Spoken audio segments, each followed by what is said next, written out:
Hey everyone, welcome back. So I talked about the hours in my prelim internal medicine residency, and I want to highlight and describe the hours that I worked as a surgery prelim since it's June and I only have like 2.5 weeks left of my surgery residency.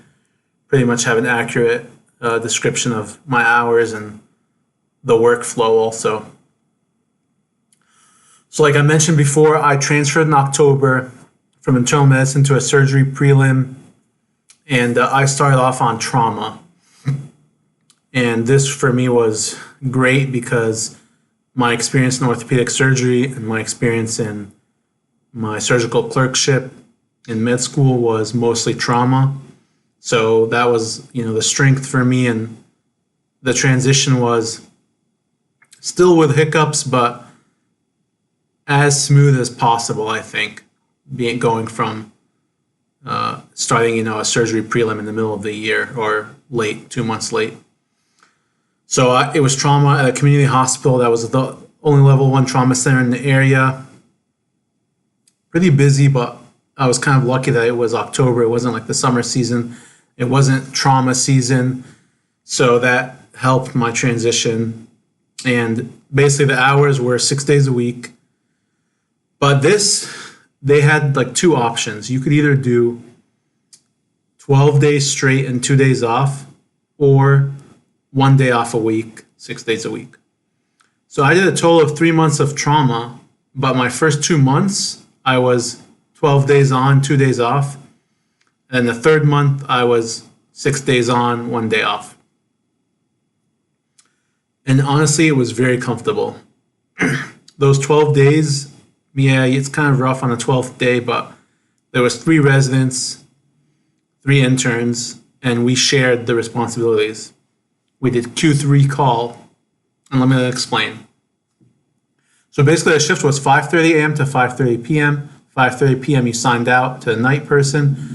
5:30 a.m. you got signed out from the night person. So every third day, one of us stayed till 5:30, stayed late, and took call, Q3 call, we called it. The others, those other 2 people, you could get out basically when your work was done. So let's say your cases or cases ended at 2 p.m. You could sign out, and then you're out. You're gone. The Q3 call person signed into all the patients, and that really made a big difference. I mean, so some days I was getting out at 5:30 p.m. because I was a call person. Other days I was getting out at 3 p.m., 2 p.m., 4 p.m. It was very reasonable. Everyone was very accommodating. I was also a prelim reapplying. I had interviews.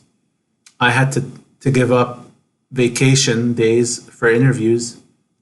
In some cases, my chief was able to accommodate me, and I didn't have to give up a vacation day. I was able to just utilize maybe 2 hours or 3 hours here, whatever. And then on weekends, the caseload was pretty light. So maybe we had 2 cases. So if I was a call person, I would get my co-intern out 11 a.m., noon, 1 p.m., and then the same thing. So for me, when I was the one to leave early. So honestly, it was probably the best trauma experience you could possibly have.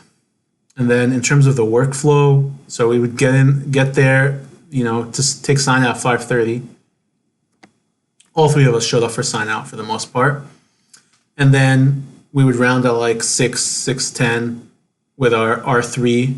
And then we'd run the list with our chief and potentially our attending at 6:40, 6:50, 7 a.m. And then first start was 7:30. Throughout residency, we had lecture didactics every Wednesday, 7 a.m. to 10 a.m.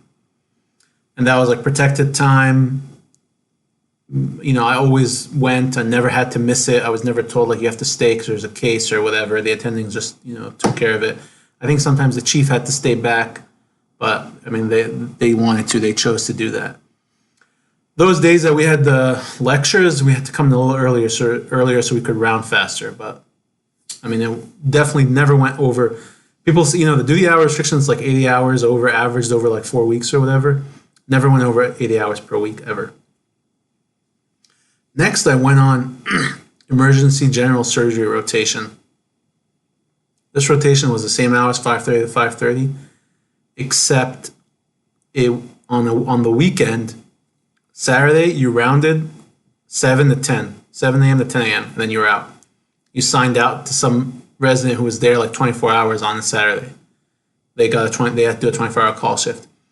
And then on Sunday, you were the one on call from 7 a.m. You came around at 7 a.m., then you were on call from 10 a.m. to 6 p.m., and then you signed out to a night person at 6 p.m. And then the next weekend, you were off the whole weekend. So really it was 5 days a week plus like 1.5 weekend days, and then the next weekend off. Definitely less than 80 hours. And by the way, all this stuff, when I'm telling you like I worked less than 80 hours, I did not sacrifice operative experience. I did not sacrifice time with my attendings. I did not sacrifice any opportunities that I wanted as a resident to learn. Okay, so later I went on breast surgery. The way it works, super sweet actually in our program. Intern works with the attending directly. There's no R3, there's no R4.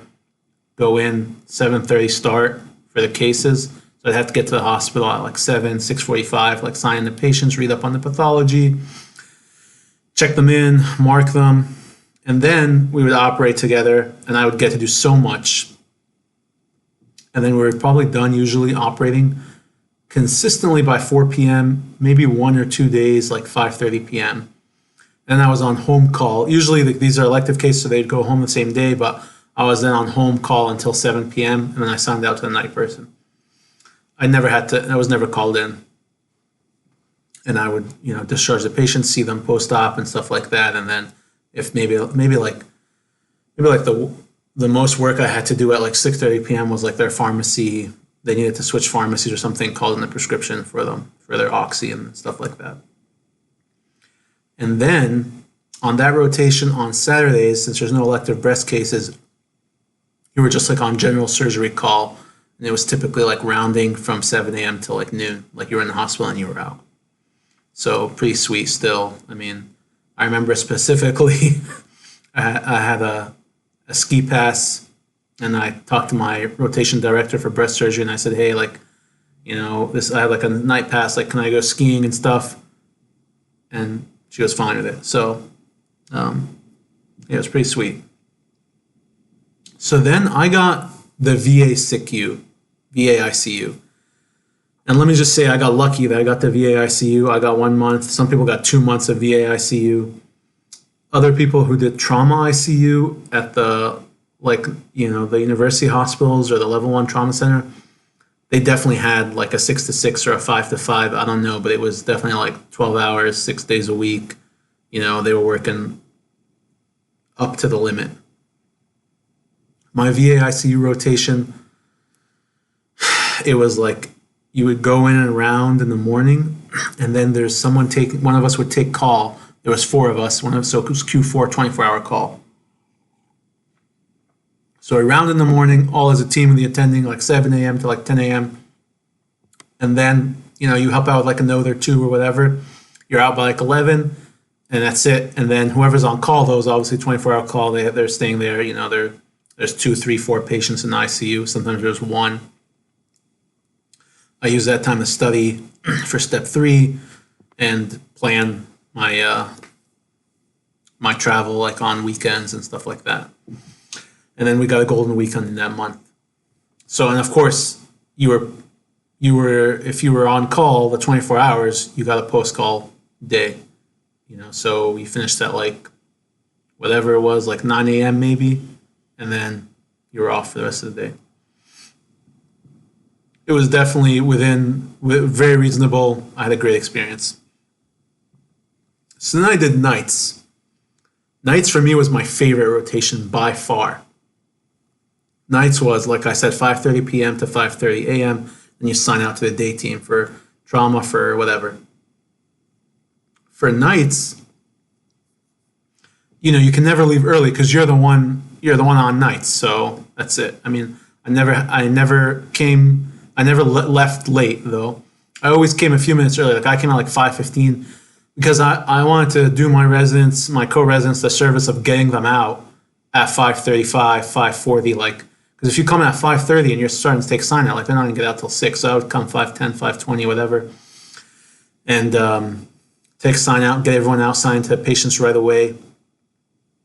And they will always come anyways to round, probably like at 5:10. So I was always getting out by 5:30. Never did I stay past 5:30 a.m.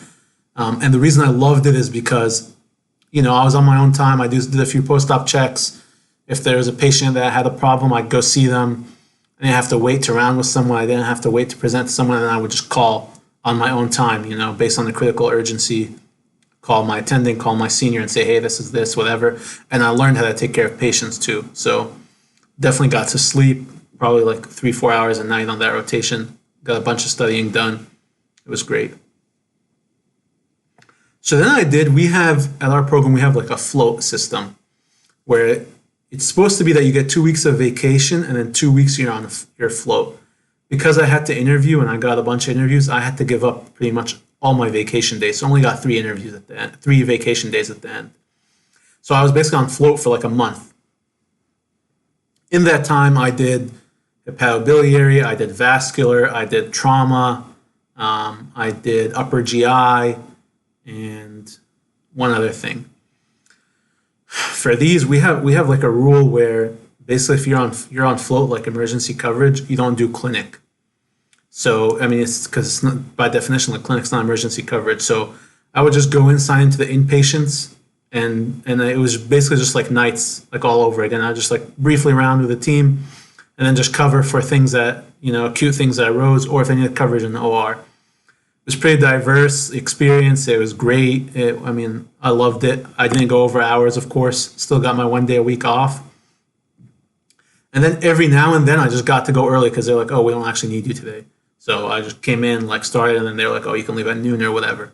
So, it was great for me. And then my last rotation, pediatrics. So that, it's not like the VA in the sense that you have to be there probably.